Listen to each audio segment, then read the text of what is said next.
basically you're on summer vacation right now. My question to you is, what in the world does an NFL player do with these 6 weeks? Well, mini camp just ended, and we've got 5 weeks before training camp. So a typical NFL player, you're going to take about a week off. You've been going at it for 9 straight weeks, practices, running and lifting, and then your training camp, which is the most brutal part of our entire year that we have as a pro football player. So you're going to take a week off.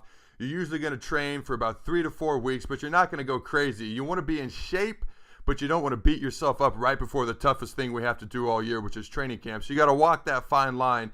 And then usually guys will take about 4 or 5 days off right before training camp. So you got to be at your peak performance, athletic level, endurance, strength, explosiveness, yet you got to be well rested and ready to go. Now, what about you? What are your plans? Are you staying local, or are you headed out to the lakefront home in Colorado?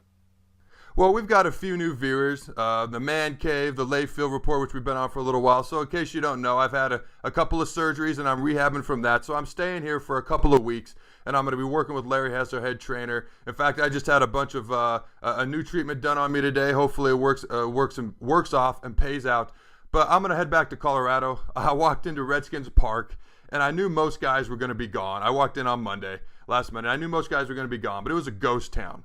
And then I go into our weight room, and we're having our training camp in Richmond, Virginia this year, which is 2 hours away from where our facility is here in Ashburn. And 90 to 95% of the equipment was gone.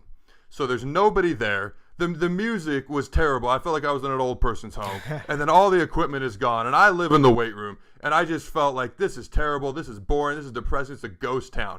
I need to get out of here. So I went and texted my wife immediately, let's go back to Colorado. I got a great physical therapist there. I got a great place I work out at. I'll be ready to go rehab-wise. I'll be ready to go workout-wise, what I can do, getting ready for training camp. So the plan is to get a little bit of, shall we say, mental recuperation while I'm still working on the physical aspect.